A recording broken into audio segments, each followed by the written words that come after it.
Okay, ladies and gentlemen, welcome to new Propellerhead's record, and I must say I'm extremely excited about this. Okay, now you are watching me exploring this program for the very first time. Okay, I signed up for the beta, and emails started arriving telling me that new betas had been released and what had been fixed. So I downloaded one of the betas and put it onto the Mac, and I thought, okay, I'll set that up when I've got an evening free and check it out and then start working with it.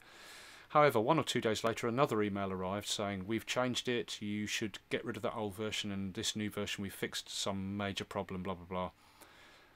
So every time I saved a couple of these versions, and every time I thought, right, I'll look at it tonight, I'll start looking at it tonight, a new version would arrive saying scrap the old one, delete it, trash your preferences and grab a new one, etc.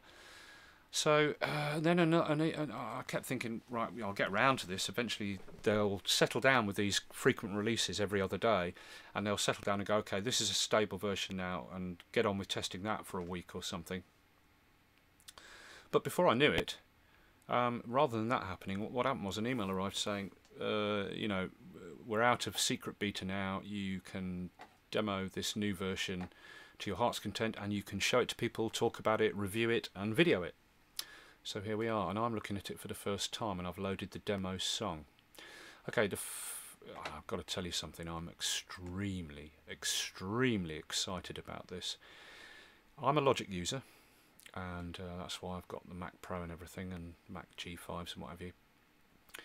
But there are things about Logic. I mean, it's so long since Apple even did any updates, you know, and there's some really tedious bugs on Logic, but it is a great program. But I mean, look at this. This is just looking fantastic. Now, we need to fit these into these YouTube things to show it to you. So look, what I'm going to show you first is this is the default page that greets you. And record, and as I say, I've loaded this Baguette's demo song which came with it. Now what you've got is you've got 3 screen areas. Okay, you've got the mixer at the top there, which you can drag up and down like that. There's a divider line running across here, and that divides the mixer, which lives at the top, from the rack that lives in the middle, and there's a second divider line that runs across, and that divides the sequencer itself at the bottom from the rack in the middle. Okay, so I can drag the sequencer up as high as I like and actually completely cover the rack, and if I push it up even higher I can cover my mixer too. Drag it back down, my mixer starts appearing.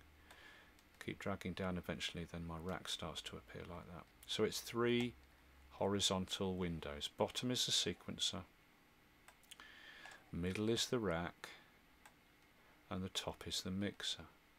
Now by default it kind of opens roughly like that. You're shown the faders of the mixer, the rack is in the middle, and you see some of the sequencer at the bottom, and your transport is fixed along the bottom and can be hidden using this little grey arrow button just there. See it there? Look, hide transport, show transport. But the navigation on this is superb. What you've got is you've got these navigation windows.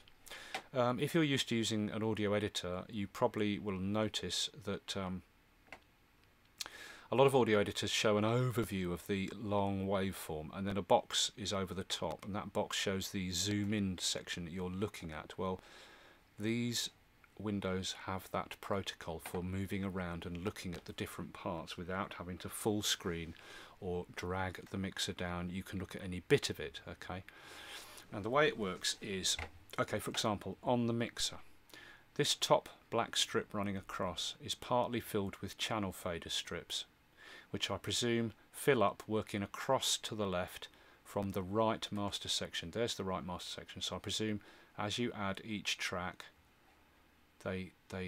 it pushes further to the left, and you've got this blue box that you can drag around over the mixer horizontally, this representation of the mixer like a picture of the mixer channels, right? And as you drag the blue box around, you're scrolling up and down your mixer in this main window. For the vertical up and down, you have another window here living vertically the same height as the mixer. The more you extend the mixer, the more the side window extends as well. And this side window has a little blue box over it, as if you are zooming in on a picture in Photoshop, for example, and this box allows you to move around the bigger picture, so to speak, that you're zoomed into. So this blue box on the side allows you to look at the faders, the effects section, the insert section, the EQ section, the dynamics section, and the inputs at the top. And any of those sections can be hidden using the buttons here. Inputs hidden, dynamics hidden, EQ hidden, inserts hidden, effects hidden, fader hidden. Okay, I didn't really show you that, but there's the inputs hidden, dynamics section hidden, EQ section, there it is, hidden, inserts section hidden, effects section hidden, and faders, which we show already, hidden or shown. Okay, so this is for scrolling up and down the mixer, which is a fantastic idea, because you can, if you want to, leave this kind of at that height, as long as it's enough to see your faders. So just set your faders as the visible thing at the bottom by dragging the blue box down, and then you can just scroll up to your effects, inserts, EQ, dynamics, or whatever, and you scroll up and down your channel strips like that.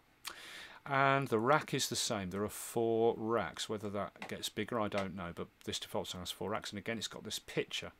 Now the racks don't zoom in and out, and I mean neither does the mixer. It doesn't zoom in and out, whereas the sequencer does. But you've got the same graphic representation of the rack here, and this blue box allows you to scroll over any part of the 4 racks. Now there may be more than 4 possible, but that's what comes in this default song. So I can move this blue box up to the top left of the bigger picture, so to speak, and there I can then scroll down that left hand rack to find the thing I want, the middle rack, that rack, or the one on the far right, etc. As of yet, I do not know why the things are in the rack in the order they're in, or whether particular racks have to be loaded with certain things. For example, this first rack has got various things in it. Oops, there. Master section and effects and stuff, so maybe that's the master section rack, who knows. The middle section rack there seems to have some audio tracks in it, and then some effects, and then another couple of audio tracks and some more effects and things.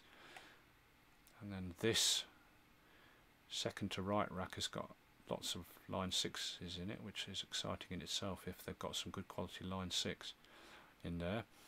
And then over here there are more audio tracks, but they're a different colour, and then more effects. So I don't know yet why the racks are ordered that way, or whether 4 is your maximum, or whether things have to go into particular racks. But that's your rack section in the middle, and you navigate around it using that miniaturized box there, which has a block, a little window that you move around in to zoom into the bit you want. And it's the same with the sequencer at the bottom. It has a vertical, you can actually zoom the sequencer using the magnifying thing like that to zoom in and out, but you've still got the same box on the side right, just like you have for the mixer and for the rack there, and that allows you to scroll up and down to show the visible part of the arrangement vertically that you want. And down at the bottom there's a horizontal box that you can drag up and down, this sort of pictorial overview of your whole arrangement, and you can zoom that in and out by dragging the end at either end of the blue box to zoom in to show more or less of the song at a time, and just drag up and down to the bit you want and edit. And finally at the bottom is your transport bar, which you showed already. So the navigation is absolutely bloody superb, and the graphics as well. Okay, so let's move on and look at some other bits to do with it, because I'll tell you one thing you can do. This software has been designed to work on a 3-screen Mac or Windows setup, because you can completely separate the mixer and completely separate the rack, leaving just the sequencer by itself occupying the entire main window. And I'll show you that next.